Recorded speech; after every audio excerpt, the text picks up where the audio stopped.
وقوله وسع كرسيه السماوات والأرض.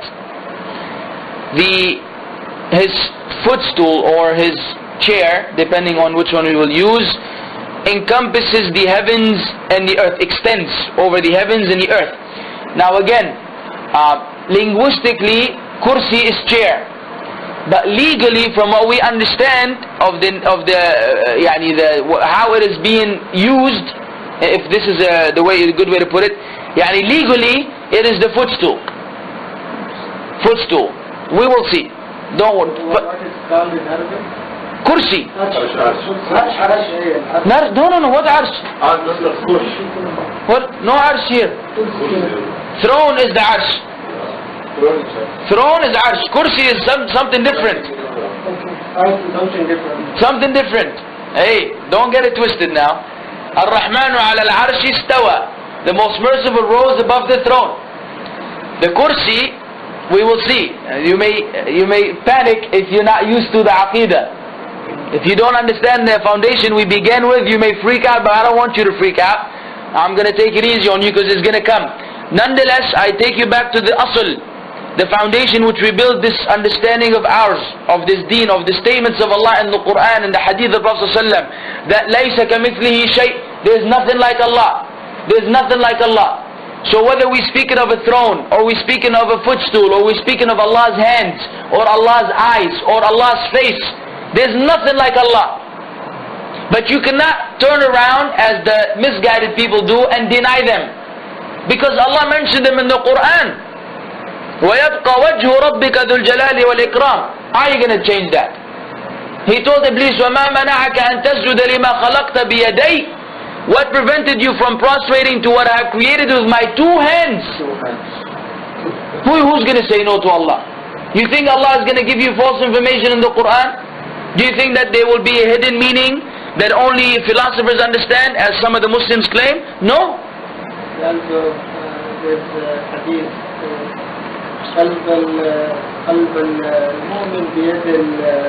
but don't make any movement with your hand. The sunnah is yes, that the heart of the believers is between two fingers of the fingers of Allah. He turns them around however He wills. But as this, لا تمثل, لا تشبه, don't resemble, don't think of a creation, because whatever you're imagining is wrong. You don't know, because Allah told you there's nothing like Him. And we mentioned in the very early stages of these duroos, we gave some examples which will clarify. We said, Ya akhi, and I will repeat it for those who are new, just so we will understand what that means, because this is sensitive, man. This is the whole book is because of this, that many Muslims have went to one of two extremes. Some said, you cannot say these things, akhi, because you're making Allah like His creation.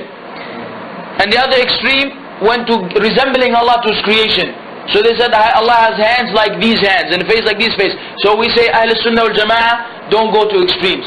We don't deny what Allah says in the Quran, because Allah said this Quran is means of guidance.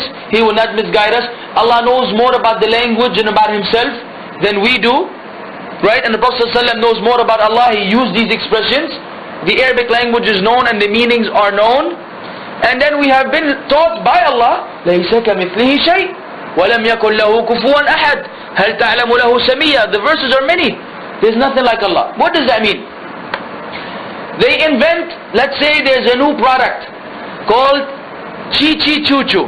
Malish, bear with me. I'm the only one who has this Chi-Chi Choo-Choo. Tayyib? Now, I come and tell you, hey, have you seen the Chi-Chi Choo-Choo? You're going to say, what is that? Now this Chi-Chi Choo-Choo is not a gadget, it's not an electronic device, it's not a car, it's not a chair. It's something that is totally new. There's absolutely nothing on this earth that me and you have seen that is similar to it in any way, shape or form. How would you understand what that thing is? You cannot. Even if I start giving you description, what will you do? Your mind will start to develop images based on my statements from scratch. And chances are, when you're done with the final image, it's going to be nothing like what I have. What are the chances of getting it accurately? None. Right? Because each one will have his own I may say it's big. Maybe someone will think big, a mountain. Maybe someone will think big like a table. Right? It varies, even the word big. As simple as that. طيب. If it was the other way around, everybody knows the Nokia N95. Let's say they make N96, but you haven't seen it. So I come and tell you, did you see the Nokia N96? You say no. What's up with it? What does it look like? I say, you know the N95? You say, yeah, I have one. I say, the screen is a little bigger. So what does your mind do? It will have an image of N95 and it will start building based on this image. Wider screen, more buttons, whatever it is. Because of the availability of the original image, you may have a closer conception of what this new phone is about because of a pre-existing image that your mind has. This is how it is. When there's nothing like Allah and you speak of face, so you can no longer think of a face of a human being, and you cannot think of a face of any creation. You see, because there's nothing like Allah. So what are you going to use as a foundation to build upon? Nothing. So do you go to the extreme and say Allah doesn't have a face because I think of human beings? Say the problem is with you. Why do you have to think of a face of a human being or a creation? Allah is the creator. He's different than his creation. Why do you insist on creating an image then turning around and denying it? Don't have an image. Allah said it in the Quran. You better believe, man. إن هذا القرآن يهدي للتي هي أقوم. This Quran guides you to that which is more straight. That's as straight as it can be. There's no crookedness there. لا ريب فيه. No doubt in this book. So you don't want to play around with the statements of Allah, as many of the Ash'ari do. They will interpret the verses. They say the two hands of Allah as the qudra, the ability of Allah. So the ability of Allah is now only two. Who gave you this? Who gave you the permission to give a meaning other than the apparent meaning? If that was something valid, guess what? The Prophet Muhammad ﷺ would have taught us. He knows Allah. He would have said, pay attention, be careful, dear Muslims. When Allah speaks about His face, His hands, don't believe that. What is intended is that bounty. What is intended is ability. He didn't say anything. The Arabs at that time who knew the language understood what these words mean in the Arabic language. Wajh means face. But they had adab, they had respect,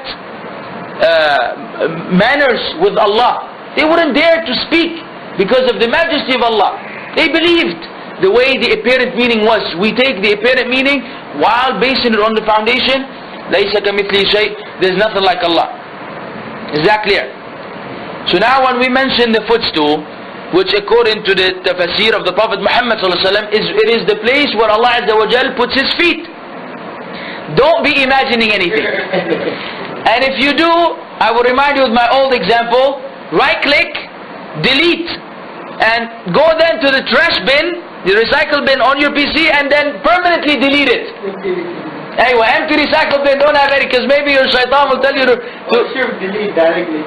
طيب no problem. Take out the whole file from your. This is very difficult. You start developing. Yeah, but then you say, Amantu Billah, I believe in Allah, and you khalas get busy with worshiping Allah. Yeah, you don't. Of course, anyone who dwells upon any thought, yes, will. That's why it's not the sunnah. That's why the sunnah is that you don't sit there and think about these things. Because you're gonna get your mind overoccupied and you're not gonna get anywhere. You're not going to be able to establish anything valid. And if the Prophet ﷺ said about Jannah, that Allah says about Jannah, and وَمَا خَطَرَ عَلَى قَلْبِ بَشَرٍ عَدَّدْتُ لِعِبَادِيَ الصَّالِحِينَ مَا لَا عَيْنٌ رَأَتْ وَلَا أُذُنٌ سَمِعَتْ وَلَا خَطَرَ عَلى قَلْبِ بَشَرٍ. I have prepared for my righteous servants in Jannah what no eye has ever seen, no ear has ever heard, and never come across a human's mind. If this is Jannah, the creation of Allah, never come across a human's mind, then what are you going to say about Allah Azza wa Jal? So you will not ever be able to do that. That's why you believe and you look forward to meeting Allah on the Day of Judgment. If you go to Jannah, you will see Allah. The Prophet ﷺ said, you will see Allah the same way you see the moon. The same way you see the moon. Do you see it on a clear night? Do you see any trouble? Having any trouble looking at the moon? No. Likewise, you will see your Lord on the Day of Judgment. Then and only then, if Allah allows us to be among those, we will discover. For now, worship Him. believe in his verses, believe in his statements, follow the opinion of the ijma' of the Muslims. Imam Abu Hanifa rahimahullah, Imam Malik, Imam Ahmad, Imam Shafi'i, all of the ai*imma, all of the companions agreed about these things. Read their books of Aqeedah, the Aqeedah-tul-Wasitiyyah. These are authored by madhahib, the imams of madhahib, the Hanafiyyah wal Shafi'iyyah. Nowadays people follow them in their fiqh and they leave alone their Aqeedah. They leave alone their Aqeedah. Imam al-Dhahabi authored a book called Al-Ulu, the transcendency, Allah's transcendency, Allah being above His creation. And he quoted all of the statements of the Salaf, the statements of Bukhari, Muslim, Tirmidhi, Nasa'i, all of the ai*imma, all of them, ya akhwan, agreed, except for those who, deviated. All of them agreed about these foundations, that we accept the apparent meanings, we do not distort them as the Jews and the Christians do, we do not explain them away, avoid them, run away from them, giving a meaning other than the apparent meaning, all while not resembling Allah to His creation. Because Allah taught us in Surah Al-Shura, verse 11, لَيْسَ كَمِثْلِهِ شَيْءٍ وَهُوَ السَّمِيعُ الْعَلِيمُ وَهُوَ السَّمِيعُ الْبَصِيرُ. There is nothing like unto Him, nothing like Allah. And Allah taught us, وَلَمْ يَكُنْ لَهُ كُفُوًا أَحَدٌ, and there is none co-equal to Him. All these are for what? For you to understand this foundation and build your deen upon it. طيب.